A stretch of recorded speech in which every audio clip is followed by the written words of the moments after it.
এই ডকুমেন্টের page colour যদি আমরা চেঞ্জ করতে চাই তাহলে আমরা ডিজাইন থেকে পেজ কালার, এখান থেকে আমরা আমাদের পছন্দ মতো যে কোনো একটা পেজ কালার সিলেক্ট করে দিব। আপনি যদি মাইক্রোসফট ওয়ার্ডের 7 এবং 10 ভার্সনটা ব্যবহার করেন তখন আপনি এই ডিজাইন অপশনটা পাবেন না, তখন আপনাকে এই পেজ লেআউটে যেতে হবে, এখান থেকে আপনি পেজ কালার অপশনটা পেয়ে যাবেন। এই সিস্টেমে পেজ কালার যদি করেন, তারপর যখন আপনি প্রিন্ট দিতে যান, প্রিন্ট করতে গেলে দেখবেন পেজের কোনো কালার প্রিন্ট হচ্ছে না, অর্থাৎ এই যে কালারটা চেঞ্জ হয়েছে এটা শুধুমাত্র দেখা যায় কিন্তু প্রিন্ট হয় না। তো এখন প্রিন্ট করার সময় যদি আপনি চান যে পেজ কালারটা চেঞ্জ হোক, তাহলে আমরা ফাইল থেকে অপশন এবং অপশন থেকে ডিসপ্লেতে ক্লিক করব।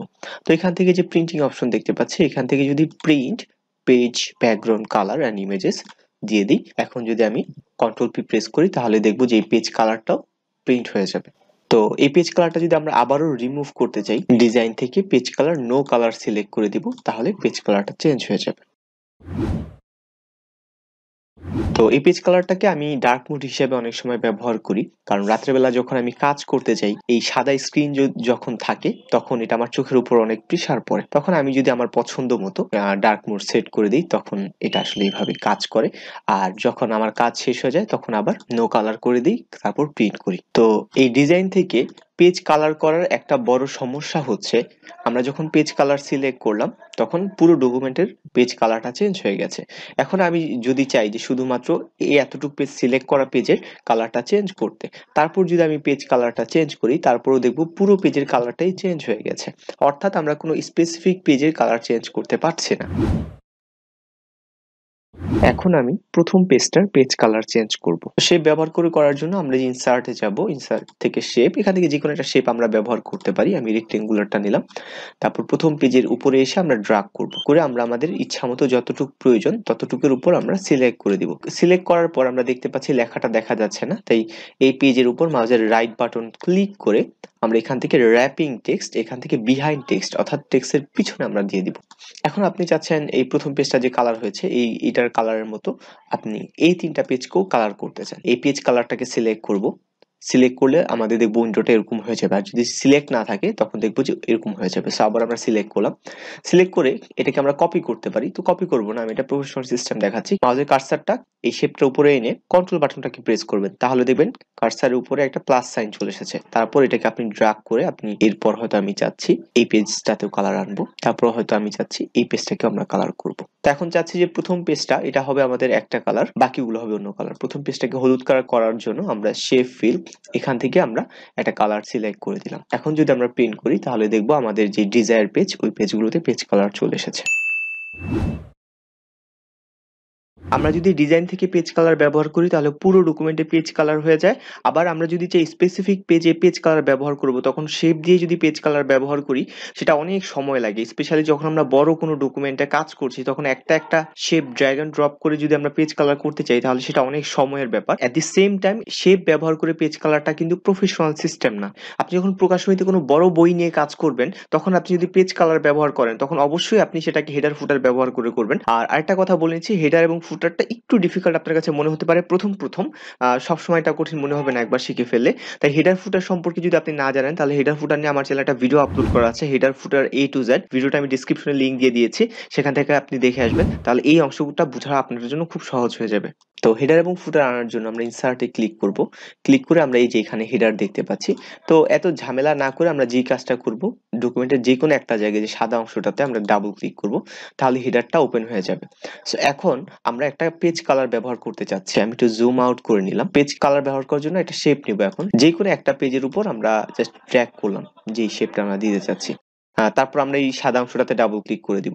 তো আমরা শুধুমাত্র একটা পেজে পেজ কালার ব্যবহার করেছিলাম কিন্তু পুরো হোল ডকুমেন্টটাতে পেজ কালার হয়ে গেছে। আমরা চাই হচ্ছে যে এতটুকু পর্যন্ত যে পেজ আছে এই পেজে আলাদা একটা কালার হবে, আপনাদের বোঝার সুবিধার্থে আমি এটার কালারটাকে লাল করে দিলাম। আমরা জানি মাইক্রোসফট ওয়ার্ডের প্রত্যেকটা পেজ একটা একটার সাথে কানেক্টেড থাকে, সো কানেকশনটা আমাদের ব্রেক করতে হবে।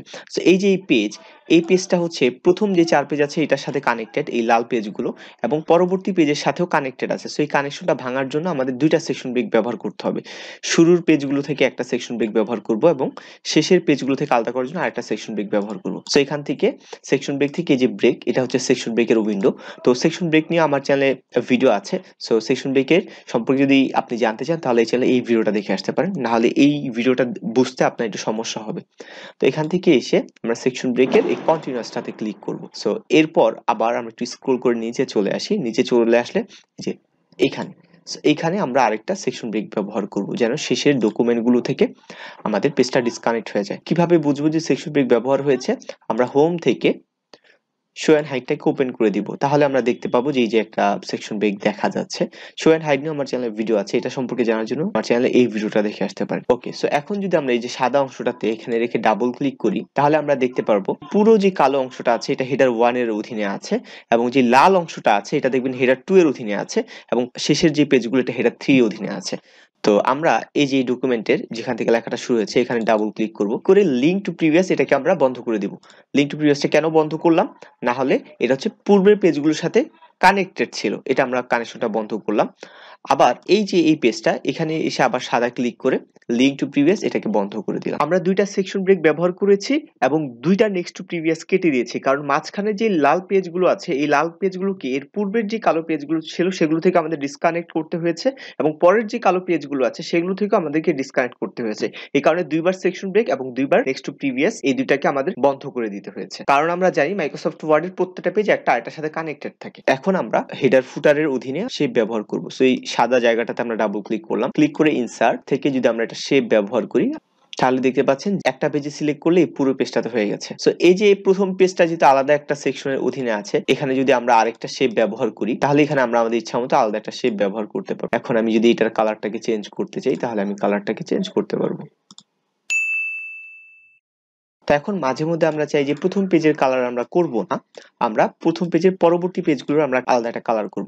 প্রথম পেজ থেকে আমরা পরের পেজগুলোকে ডিসকানেক্ট করব। সো ডিসকানেক্ট করার জন্য আমরা জানি সেকশন ব্রেক ব্যবহার করতে হয়, তাই আমরা একটা সেকশন ব্রেক ব্যবহার করলাম। সো এখন আমরা যদি এই জায়গাটাতে ক্লিক করি তাহলে আমরা দেখব প্রথম পেজটা একটা সেকশনের অধীনে আছে এবং এর পরের সবগুলো পেজ সেকশন 2 এর অধীনে আছে। এখন আমরা ইনসার্ট থেকে আমরা এই যে এই পেজে দ্বিতীয় সেকশনে এখানে এসে আমরা একটা যদি শেপ ব্যবহার করি তাহলে দ্বিতীয় পেজের পরবর্তী সবগুলোতে সেকশন হয়ে যাবে অটোমেটিক। তো শেপ থেকে আমরা হয়তো অন্য একটা কালার দিতে চাচ্ছি, এবার এই কালারটা দিলাম, তারপর এই সাদা জায়গাটাতে আমরা ক্লিক করলাম। তো অবশ্যই যে লিঙ্ক টু প্রিভিয়াস এটাকে বন্ধ করে দিব, নাহলে প্রথম পেজের সাথে লিঙ্ক হয়ে যাবে। তো লিঙ্ক টু প্রিভিয়াস যদি আমাদের চালু থাকে তাহলে আমরা সেকশন 2 এ যদি আমরা কোনো একটা শেপ ব্যবহার করি তাহলে দেখবো যে প্রথম পেজও হয়ে যাবে, তার মানে হচ্ছে প্রথম পেজের সাথে কানেক্টেড।